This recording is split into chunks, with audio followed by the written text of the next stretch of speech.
ज़िंदगी का एक चक्कर है जिसमें इंसान जी रहा है और अपने आप को बनाना, संवारना, अपने ऊपर इन्वेस्ट करना, अपने लाइफस्टाइल को गौर करना। अब इसको भी हमने थोड़ा सा आर्टिफिशियल कर दिया, ऐसे ही है शाह साहब? 100% ऐसे ही है जी। बुनियादी तौर पे जो हम ज़िंदगी जी रहे हैं, ये बाज़ औक़ात हमें लगता है हम अपनी ज़िंदगी जी रहे हैं, लेकिन हम दूसरों की ख्वाहिशों को सामने रखते हुए अपनी ज़िंदगी जी रहे होते हैं। दूसरों के बने हुए स्टैंडर्ड्स, दूसरों के बने हुए मेयार, उन पे पूरा उतरते उतरते थक रहे होते हैं। तो ये अगर आप एक रियलिटी को फेस करें और अपने आप को खुद ही कटहरे में खड़ा करके अपने आप से सवाल पूछें कि जिस ज़िंदगी को आप जी रहे हैं ये क्या है, तो आपको पता लगेगा इल्यूजन है, ये रियलिटी नहीं है। मैं लाइफस्टाइल को ओवरऑल हेल्थ के साथ क्योंकि जोड़ता हूँ, मैं 3 हिस्सों में बात करना चाहूँगा ना। इसमें सबसे जो इम्पोर्टेंट चीज़ है ना, वो हमारे खाने हैं। यानी लाइफस्टाइल सिर्फ ये नहीं है कि आप कपड़े कौन से पहनते हैं, वार्डरोब क्या है, ये एक ब्रॉडर टर्म में इसमें आ जाता है कि आपका खाना पीना, उसके पैटर्न्स क्या हैं। बदकिस्मती देखिए, इस वक्त आपके मुल्क में रिकॉर्ड जो है ना, वो 3.5 करोड़ लोगों को शुगर हो चुकी है, ऐसे ही जो रिकॉर्ड है।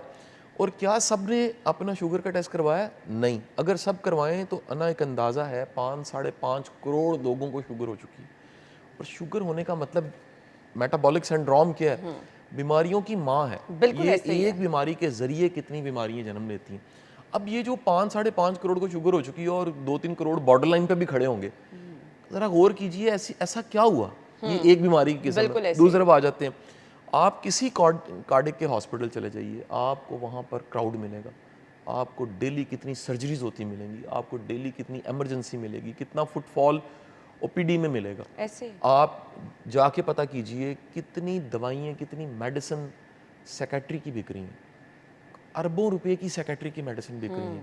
एक अंदाजे के मुताबिक 8.25 करोड़ लोग जहनी बीमारियों के शिकार हैं पाकिस्तान में।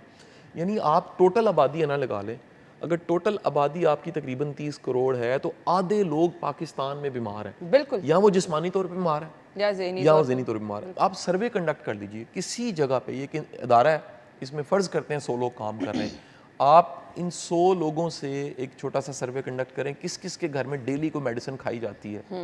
60% लोग, 50 से 60% लोग कहेंगे हमारे घरों में रोज़ कोई ना कोई मेडिसिन खाई जाती है, या बच्चा खा रहा है, बड़ा खा रहे हैं, हम खा रहे हैं। आपको 40s, 30s एंड 40s के लोगों को हार्ट अटैक होता नजर आएगा। हैरान होंगे यार, ये मौतें जो हैं वो यंग मौतें क्यों लग पड़ी हैं? लोग रात को सोते हैं, सुबह उठते नहीं हैं। 1000 से ज़्यादा जो है पाकिस्तान में एक अंदाजे के मुताबिक कहा जाता है हार्ट अटैक से मौत होती है, उसमें यंग लोगों की डेथ्स बहुत ज़्यादा है। ये ओवरऑल जो इतना बड़ा हेल्थ क्राइसिस है, इसको अंडर एस्टिमेट कर रहा है हर कोई, अंडरस्टैंड करने के लिए तैयार नहीं है ये कितना बड़ा क्राइसिस है। और इसका सोल्यूशन मैं ना कहूँगा हॉस्पिटल्स नहीं है। ये जो हमने समझ लिया कि ज़्यादा हॉस्पिटल्स बनेंगे और ज़्यादा से ज़्यादा जो है ना वो हेल्थ सर्विसेज मिलेंगी तो ये हेल्थ क्राइसिस हमारा ठीक हो जाएगा, बिल्कुल गलत है। ये सारी की सारी बीमारियाँ, पाकिस्तान में 80% बीमारियों की वजह गलत लाइफस्टाइल है। बिल्कुल बिल्कुल। हम ज़रूरत से ज़्यादा खाते हैं, हमें जितना खाना चाहिए उससे ज़्यादा हम खा रहे होते हैं, हम आदतन खा रहे होते हैं। आदतन खा रहे, यानी खाना चाहिए, भूख लगे तो खाना चाहिए।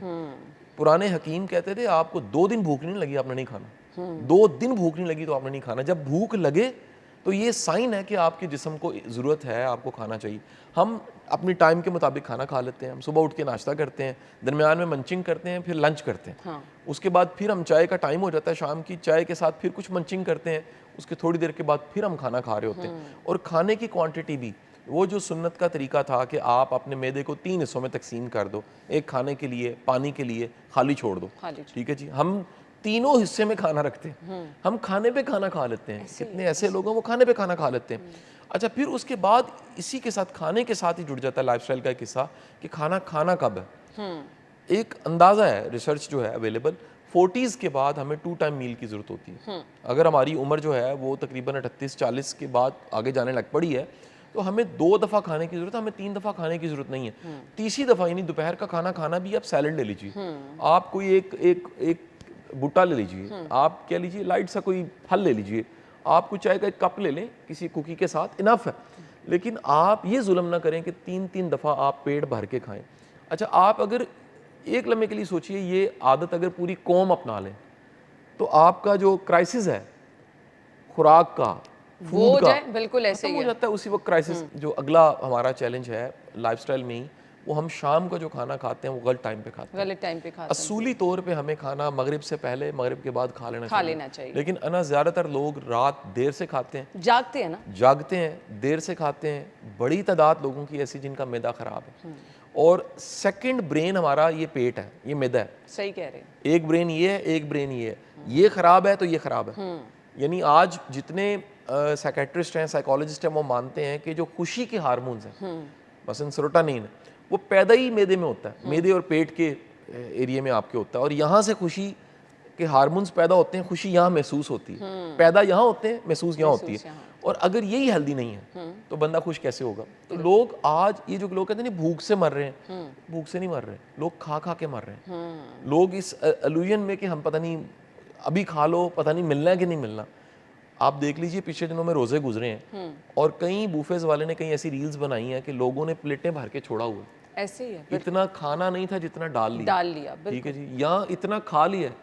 रोज़ों में फौरी तौर पे जैसे रोज़े ख़त्म होते हैं तो जो मैदे के डॉक्टर हैं, पेट के डॉक्टर्स हैं, उनके पास मरीज़ बढ़ जाते हैं। ऐसे ही है। असूली तौर पे रोज़ों में सेहत अच्छी होनी चाहिए, लोगों की सेहत उल्टा ख़राब हो जाती है। बिल्कुल। और इतना खाते हैं, फिर गलत टाइम पे खाते हैं। अच्छा, लाइफस्टाइल में दूसरी जो इम्पोर्टेंट चीज़ है वो नींद है। नींद अगेन दो चीज़ें हैं, कितनी नींद और कब की नींद। कितनी नींद पे बहुत सी रिसर्च हैं और वो बताती हैं कि 7 से 8 घंटे की नींद होनी चाहिए। और कब की नींद, आइडियल नींद जो है ना, जो आपके ग्रोथ हार्मोन्स हैं और बॉडी की कह लीजिए एक नेचुरल रिपेयर होती है, वो रात 10 बजे से रात 2 बजे होती है।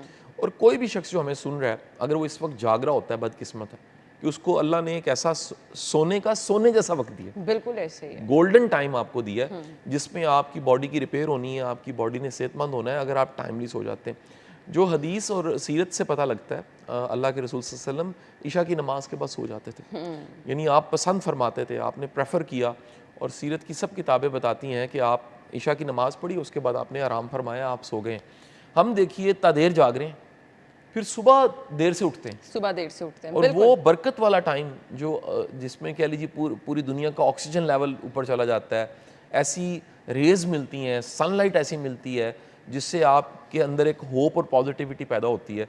उस सारे खूबसूरत वक्त को हम ज़ाया कर देते हैं और हम दोपहर को उठ के दिन शुरू कर रहे होते हैं।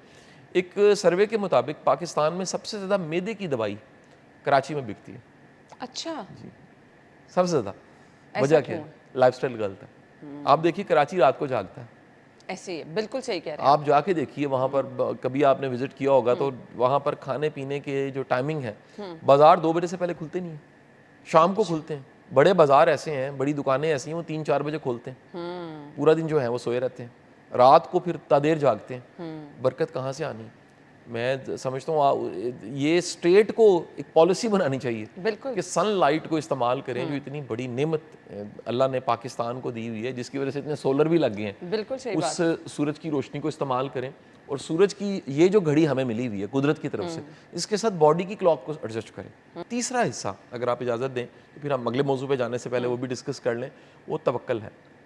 ईमान बजाते खुद शफा है, तवक्कल खुदा बजाते खुद शफा है। ये यकीन होना कि मेरा वारिस कल भी रब था, आज भी मेरा रब है, कल भी रब होगा। बेशक कल वो असबाब पैदा करेगा, कल वो ऐसे हालात पैदा करेगा, कल ऐसे लोग आएंगे, ऐसी चीज़ें आएंगी ज़िंदगी में कि उसने मुझे पालना है। तो ये जो एक शैतान का हरबा है ना, कुरान के मुताबिक शैतान आपको गुर्बत का खौफ देता है, कम हो जाने का खौफ देता है, ख़त्म हो जाने का खौफ देता है। वो आपको खौफ देता है कि जमा कर लो, हाथ से जाए ना, ये ना हो कल को रहे ना। अल्लाह कहता है मेरे पे तवक्कल करो, भरोसा करो, बांट दो, तकसीम करो, खाओ पियो और असराफ ना करो। ये मना कर दिया अल्लाह ने। अल्लाह ने कहा असराफ ना करो और हद से ना बढ़ो। अपनी हद में रहते हुए मियाना रवि के साथ अपने माल को, असबाब को, चीज़ों को इस्तेमाल करो। तो ये जो तवक्कल है ना, ये आप में पॉजिटिविटी पैदा करता है।